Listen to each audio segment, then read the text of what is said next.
everybody, and welcome to another episode of The Grid. I'm Ji Suk Yi, your host, and we are in Little Italy. Of course, I am in front of the famous Mario's Italian lemonade stand, opened in 1954.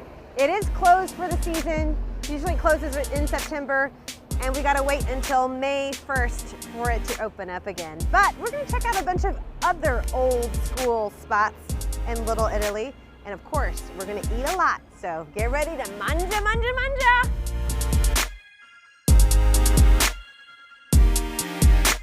I'm here with Lorene. She's the owner of Sweet Maple Cafe. How many years have you guys been here? It'll be 19 years on October 23rd. This is a long time. Congratulations. It is a long time. Thank you. Thank you so much. And you never thought you would go into the restaurant business? Not really. This just kind of happened very serendipitously. One of, I think, the best breakfast restaurants in the city. Thank you so much. It's been a joy. I love how diverse it is too. Absolutely. I walked in and I'm just like every kind of person, age-wise, background. Absolutely. Students, non-students, everybody's here. Exactly, and it's always been that way. And I think that's the beauty of this location and the restaurant. Something else is beautiful is the way you guys handle this line. You always have a line. Well, that's a good thing, right? Yes, right? it is. What would you say your best sellers are? Cinnamon roll pancakes, they're our all-time favorite. Anything that has a sweet milk biscuit. Oh, your biscuits are incredible. I think her biscuits are the best biscuits in the city. Well, thank you. Truly. I appreciate that. They're big, they're fluffy, they're light, they're buttery.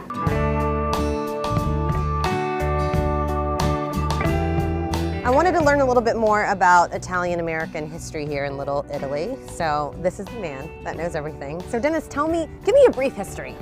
Catch me up to speed. So this neighborhood used to be predominantly Irish and French. Okay. There's still a French church that remains here that was built by the French. Is that the Notre Dame? Notre Dame, okay. Right.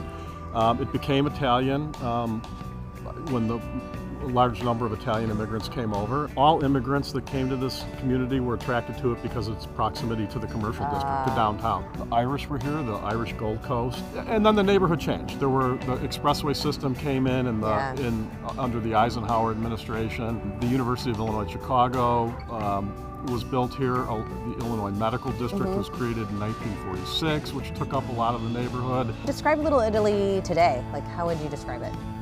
There are only a few remaining Italian-American assets. The Our Lady of Pompeii, which is a church, which is now a shrine, is the oldest continuing Italian-American church in Chicago. Okay. The hospital right over here, which is now condominiums, used to be called Cabrini Hospital. National Italian-American Sports Hall of Fame. Okay. There's a Joe DiMaggio Piazza right across the street from it.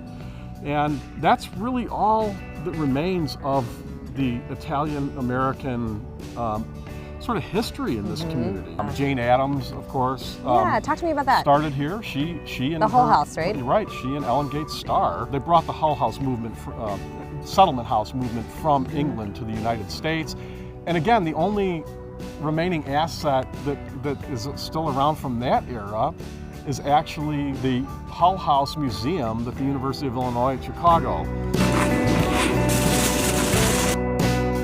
So now we're headed to an old school grocery here in Little Italy. They make fresh subs, including their own sausages, and on Saturdays, fresh mozzarella. So overall, how long have you had your business? About 50 years. Wow, congratulations, that's a long time. What do you guys do here? We do sandwiches, sauces, entrees. So what would you say your most popular subs are? The Frank is very popular. What's on the Frank? It's an Italian sub. We put ham, salami, capicola, fresh mozzarella, sun-dried tomatoes, and basil, and we toast it a little bit. You've also got an awesome grocery here too. Yeah. What sort of, do you carry imported Italian products? Yes, olive oils, pastas, tomato products. So describe a Tuscan food. What are some of the hallmarks of what makes Tuscan food so distinct? So distinct, we got a little bit of everything. Pasta, so we're famous for Fiorentina, the steaks. And then in the charcuterie, salami, the prosciutto, the cheese. So Tuscany is really bringing a little bit of authentic Tuscany Tuscan. to Little Italy. To Little Italy, yes. That's Okay. how we open over here. That's what Yeah. we want to do. Bring some, the real, I would say, peasant food in Chicago. We make a great fettuccine with truffle butter on Wow. it, baked in the pizza oven. Yes. They were born in pizza oven over there. So that's more the tradition food. Tell me about Little Italy. Do you love the neighborhood? It's a beautiful little street. I mean, you know, everybody know each other. That's a very, it's still a neighborhood. Listen, if you want a little bit of authentic Italy, just come see Claudio at Tuscany. Thank you.